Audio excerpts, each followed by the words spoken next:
खून की प्यास। और उसके बाद वो जंगल एक बार फिर से सुमन की चीखों से गूंज उठा। लेकिन आज की रात सुमन की चीखों को सुनने वाला वहां पर कोई भी नहीं था।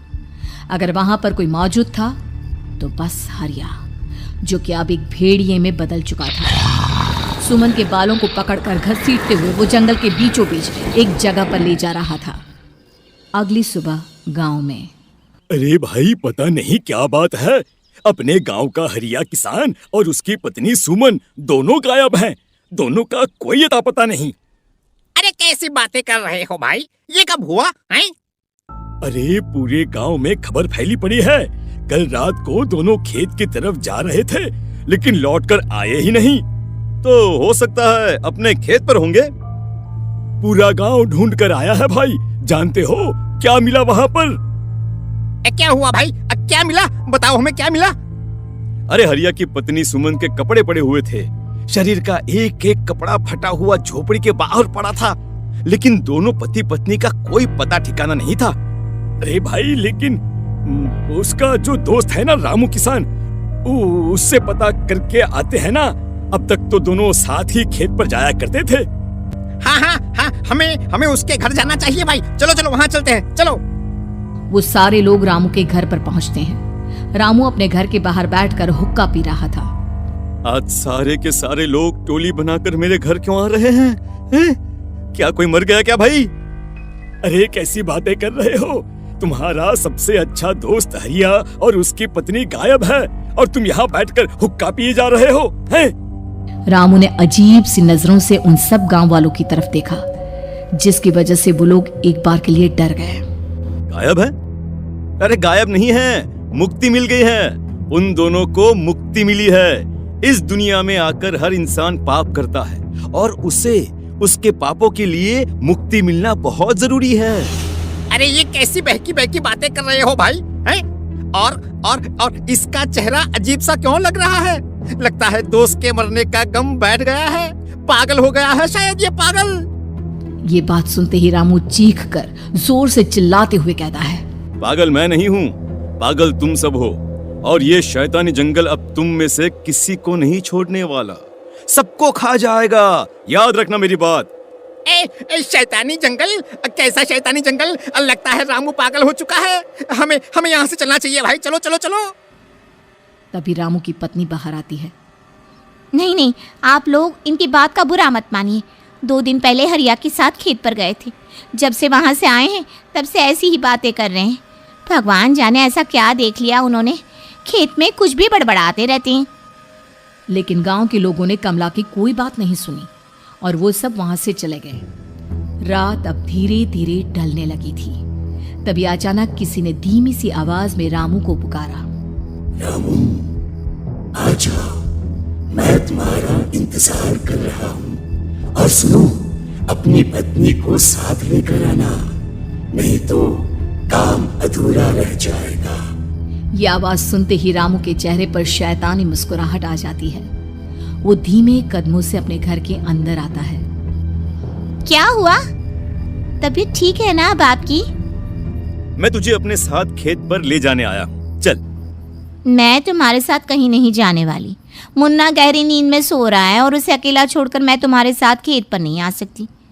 वैसे भी तुम्हारे उन खेतों में भगवान जाने कौन सा राक्षस घूम रहा है, मुझे तो डर लगता है।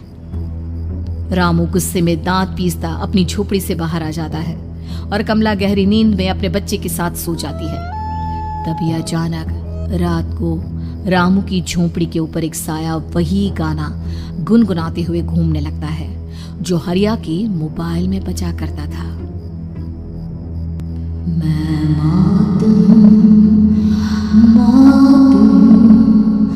मौत जो पसरी है चारों ओर, जो आएगी कहीं से भी निगल जाएगी सबको। मैं मौत अब मैं छोड़ूंगी नहीं किसी को।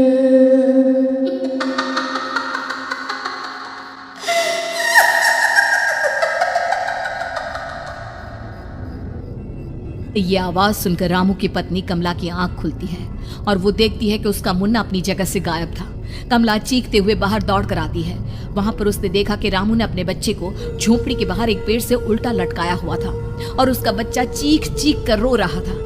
वहीं दूसरी तरफ एक साया बच्चे के ठीक नीचे आग जलाकर उसके चारों तरफ हैवानों की तरफ नाच रहा था। छोड़ दो मेरे बच्चे को। अरे क्या कर रहे हो तुम? शर्म नहीं आती तुम्हें अपने ही बच्चे को इस तरह मौत के हवाले करते हुए? अपना बच्चा? किसने कहा ये मेरा बच्चा है? अरे ये तो उस रामू की औलाद है, इस गांव के किसान रामू की, और मेरी दुश्मनी इस गांव के हर इंसान के साथ है। क्या? कैसी बात कर रहे हो तुम? और ये औरत कौन है? ये मेरे बच्चे को खा जाएगी। तभी अचानक से उस साया ने एक बेहद खतरनाक दिखने वाली औरत का रूप ले लिया और उसकी आंखों से आग निकल रही थी। सही पहचाना तूने। मैं तेरे बच्चे को खा जाऊंगी। अगर तू अपनी इस हैवान पति रामू के साथ जंगल नहीं आई तो मैं तेरे बच्चे को खा जाऊंगी। लेकिन क्यों? आखिर क्या चाहती हो तुम मुझसे? मुझे जंगल क्यों ले जाना चाहती हो? औरत बुरी तरह से ठहाके मार मार कर जोर जोर से हंसने लगी और साथ में रामू भी। ये तो तुझे वहां चलने के बाद ही पता चलेगा ना। अगर तू नहीं आई तो थोड़ी देर में तेरा ये बच्चा आग में जलकर मर जाएगा। चल जल्दी। नहीं नहीं, मेरे बच्चे को छोड़ दो। तुम जहाँ कहोगे मैं तुम्हारे साथ चलने के लिए तैयार हूँ। और उसके बाद उस बच्चे को झोपड़ी में लिटाकर आगे आगे वो साया चल रहा था और उसके पीछे पीछे रामू अपनी पत्नी के बाल पकड़कर उसे घसीटते हुए जंगल की तरफ ले गया। जंगल में जाने के बाद कितनी खूबसूरत हो तुम। आज की रात बस तुम और मैं एक दूसरे के साथ रहेंगे। मुझे तुमसे बहुत डर लग रहा है। तुम्हें क्या हो गया है? तुम तो बिल्कुल ठीक थे। वो होगा जो हमारे बीच होना चाहिए। तो आओ आओ अपने आप को मेरे हवाले कर दो। कमला ने डर की वजह से अपनी दोनों आंखें कसकर बंद कर ली थी। रामू ने बुरी तरह से चीख कर कमला से कहा, आंखें खोलो अपनी और मेरी तरफ देखो। कमला ने जैसे ही अपनी आंखें खोली उसने देखा कि रामू एक खतरनाक खूनी हैवान में बदल चुका था। कौन हो तुम? जाने दो मुझे। क्या चाहते हो मुझसे? वही जो एक आदमी एक औरत से चाहता है। मैं तुम्हारा पति रामू नहीं बल्कि इस जंगल का एक भेड़िया हूँ और आज की रात तुम्हारे खून से अपनी प्यास बुझा जाऊं। और उसके बाद वो जंगल कमला की दर्दनाक चीखों से गूंज उठा।